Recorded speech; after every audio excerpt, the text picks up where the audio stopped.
Hi guys, hope everyone's well and welcome back to the podcast. So this episode I'm going to touch on why your digestion sucks while you are gaining, while you're in a gaining phase, or just if your digestion sucks as a whole or you have issues, this will help you navigate them and give you some kind of help and support with that.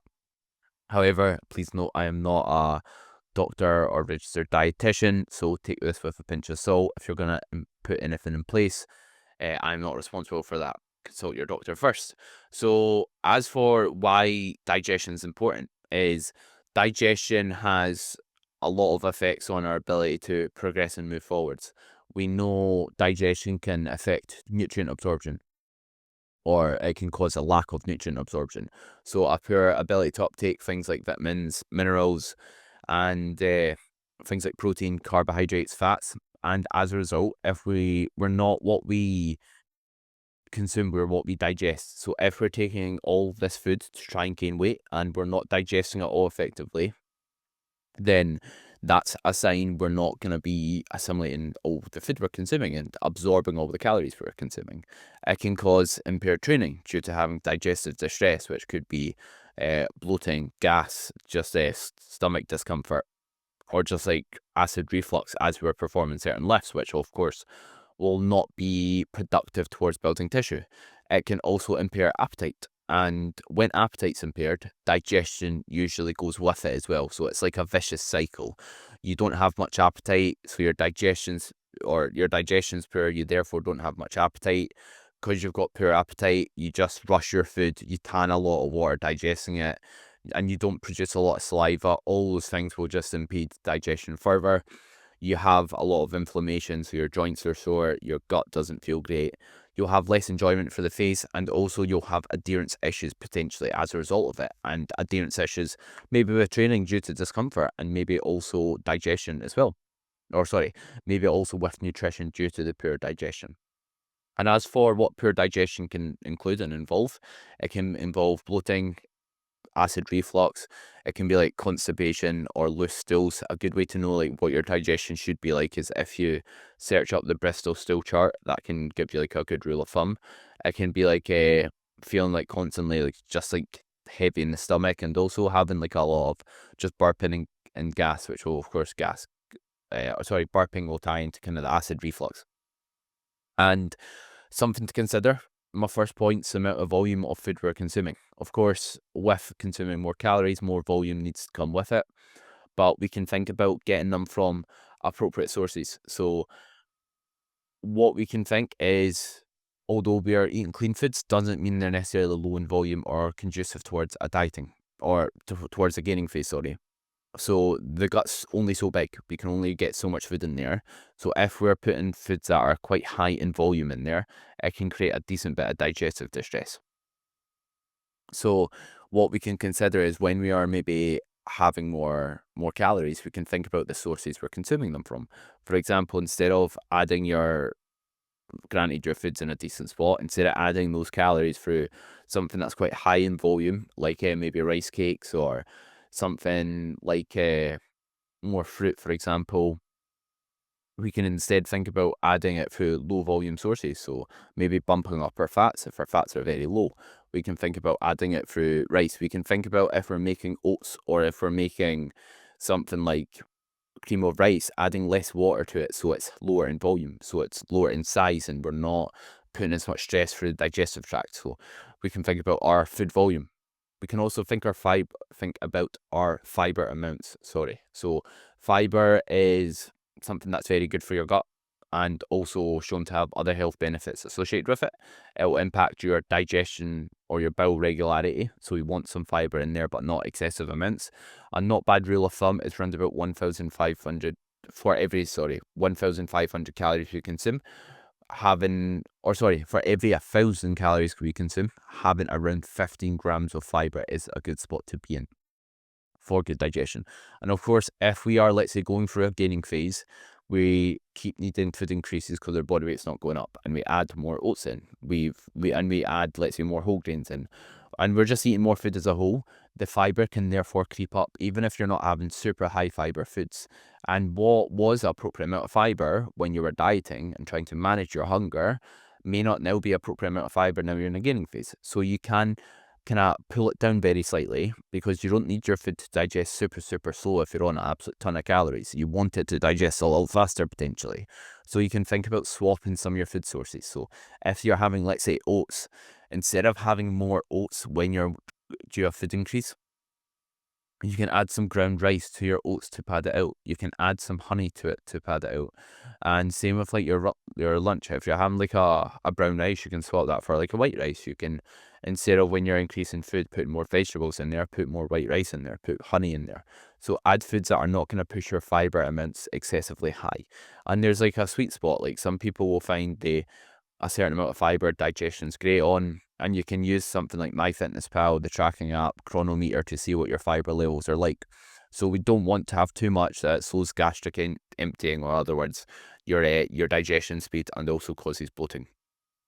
And and it'll also help your appetite when fiber is lower, if that's something you're struggling with. And we can think about still getting like fruits and vegetables in, but maybe just swapping them for ones that are more calorie dense and lower in fiber. For example, instead of having, I don't know the exact amount, but I assume it's got more fiber in it. So instead of having something like blueberries, we can swap that for banana, which will be a lot more calorie dense, lower in volume for the amount of calories we get from it, and allows us to get less fiber in.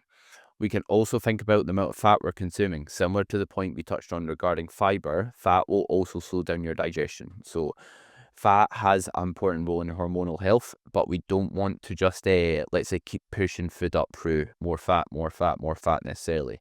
Because if it slows digestion and we're having, let's say, a really, really fatty meal pre-workout, then our ability to digest that meal and have like comfort throughout that session is going to be pretty poor. We're going to have some digestive distress throughout that workout window. So instead, we can think about making sure we have like an appropriate amount of fat, but not excessively high, which could be something like on a daily basis.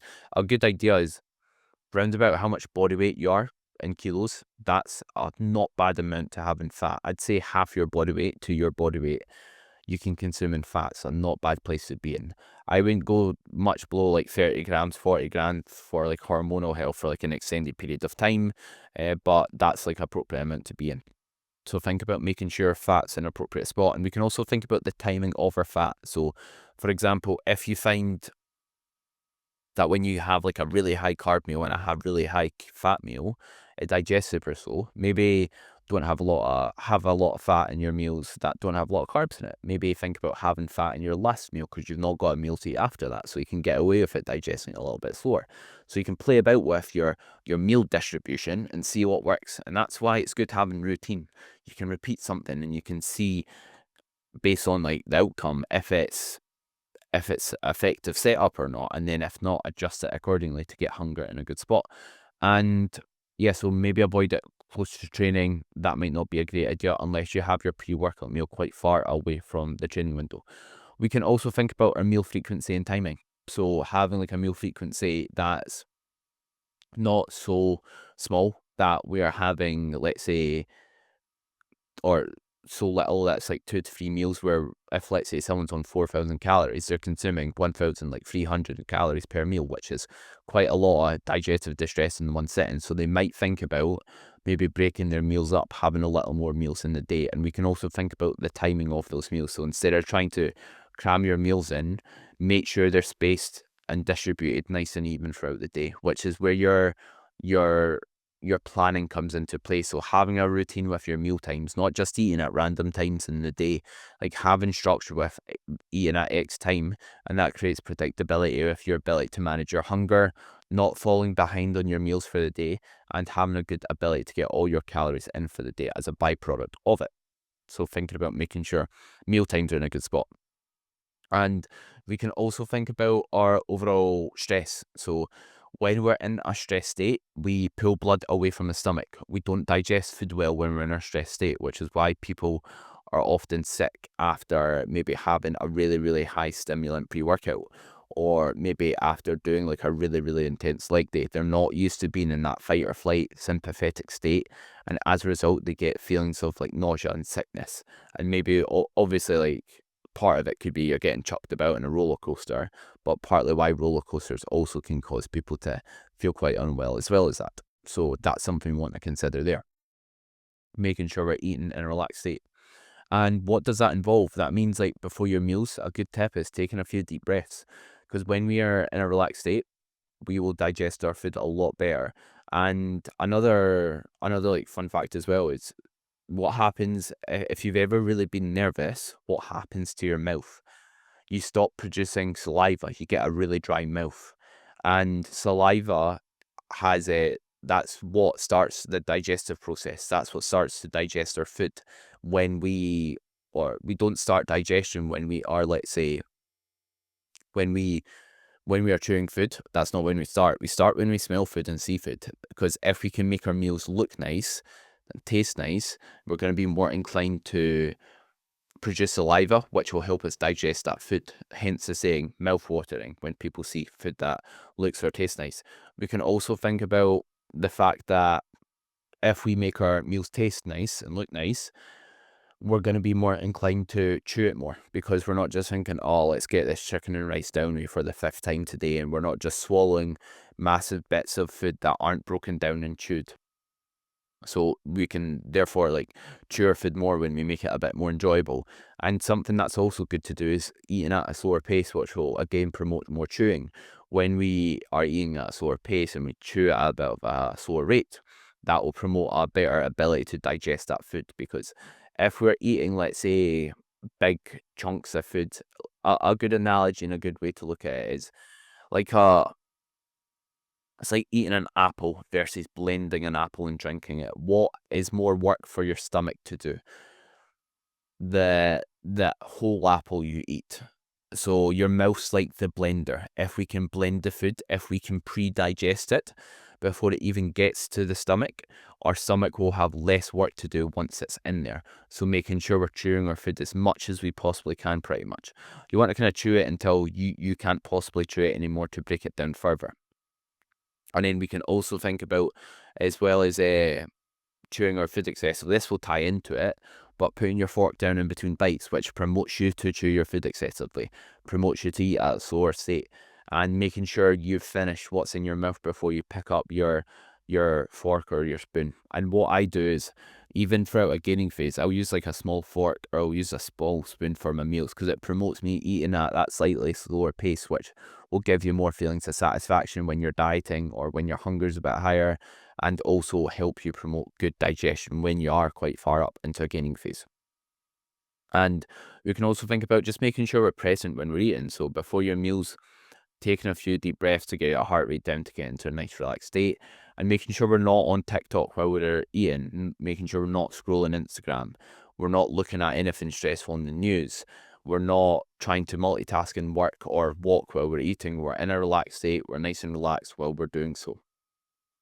We can also think about our food selection as well when we're in a gaining phase setting. So foods that work when we're in a dieting phase, as I briefly touched on at the start, or we're at maintenance, may not work when we're in a surplus. For example, oats, I can eat quite a lot of while I'm in a dieting phase, and they digest completely fine. Whereas when I quit quite far up into a gaining phase, my ability to digest oats is pretty poor. My digestion takes a hit. So they are food that I can really digest pretty well when I'm dieting, but when I'm gaining and my food's high, I've not really got that ability. So we can think about like some common like foods people don't tolerate well, don't digest well, can often be things like dairy. So any sort of milk, some sort of yogurts. Greek yogurt's a bit lower in lactose than standard yogurt, and I believe there's mozzarella and Parmesan cheese that's lower in lactose than other cheeses. So thinking about dairy, making sure that, and don't just remove these from your diet. See, if you're going to try and change something to improve your digestion, remove one thing at a time. If you remove 5 different things, you have no idea what's actually provided the outcome you were looking for. Whereas if you remove one thing at a time, you can assess if it's improved it or not.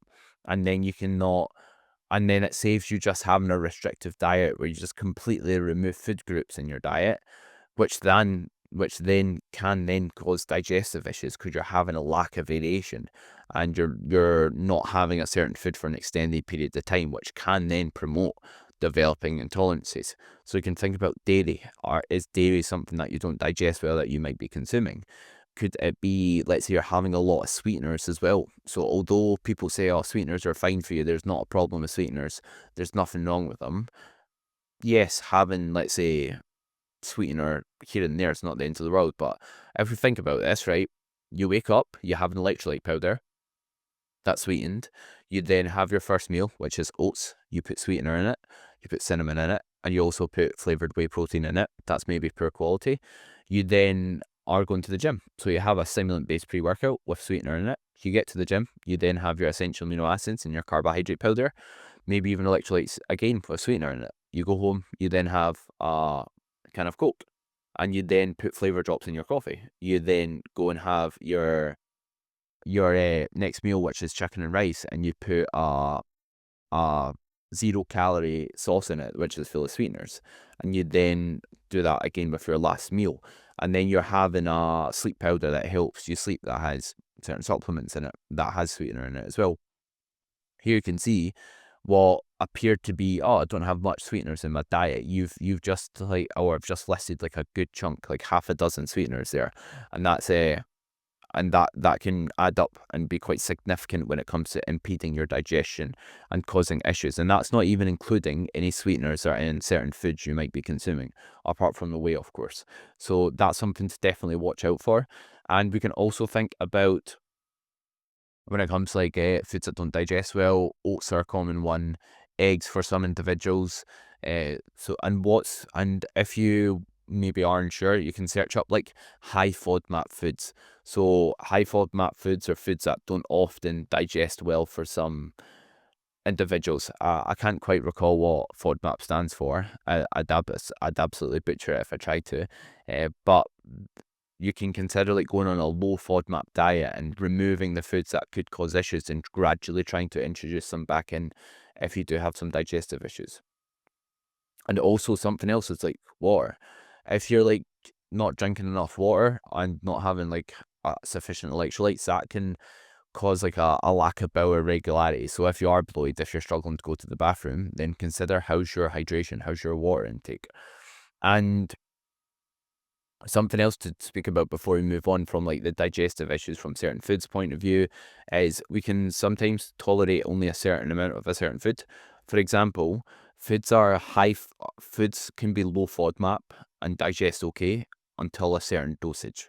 I think blueberries, like I can't quite recall a certain amount, but if you have like over 100 grams for a serving, it goes from like a low FODMAP to a high FODMAP food, which can then of course impede digestion. So just be mindful of that. Also, what we can be mindful of is the rate of gain. So rate of gain, if we can gain a bit slower, it means we don't need to push food up as high and put as much digestive stress. And also your digestion can somewhat adapt to eating more calories. And if you go nice and slow, you give it kind of the time to adapt and the ability to. Whereas if you just go very, very aggressively out the gate, you don't really give your body that time for adaptation to take place. And we can also think about like liquid calories, liquid food. So you can play about with this. I've heard people with mixed views on it. I think it's like, if your calories on 2,500 and you're resorting to liquid calories to get your food in, then I don't think that's a good idea. The reason being is, why is your hunger that bad? You probably need to address other foundational habits before liquid calories. And one that jumps to my head, actually, that I've not spoke about, is things like stimulants. So if someone's going to be like cranked out on having a ton of caffeine, having nicotine, maybe they have ADHD, so they have medication for that, then they're consuming a boatload of stimulants that can impede digestion and also put you in a sympathetic state, a fight or flight state, where we don't really digest food well. So being mindful of not having excessive amounts of stimulants can be a good idea as well. And yeah, just being mindful, like if you are having like smoothie shakes, making sure like you nail the foundational habits first and not just using it as like a shortcut because you've not got good meal structure, you've not got good meal timing, you're not maybe meal prepping effectively. But then after that, you can try having some form of liquid calories and maybe some fruit juices. You can blend maybe sometimes like oats, banana, peanut butter, etc. And just be mindful how you respond to that, how your digestion is, because it will still have, it can kind of like overload your digestion if you're eating a meal and you're having that, and kind of overriding your hunger signaling, but it's still occupying space and putting stress in the stomach. So just being mindful of that. But hope you use it. And just to touch on a few foods that I typically like when I'm in a gaining phase setting in terms of how I push my calories up. A few sources I like to use are ground rice or cream of rice. That's great. It digests super well. You can put just not a lot of water in it when you're cooking it to make it low in volume, so you don't need to eat a lot of it. I like to also have things like rice cakes. They digest pretty well. Bagels or sourdough bread. I like using honey for my carb sources. And I currently use basmati rice, and I use a rice cooker. So if you've not used a rice cooker, I highly recommend it. It's definitely a game changer. And hope everyone enjoyed the episode and found it valuable. If you did, leaving a like, a rating, or a review, or if you're watching on YouTube, subscribing and also commenting would be massively appreciated. And hope everyone has a great rest of their day.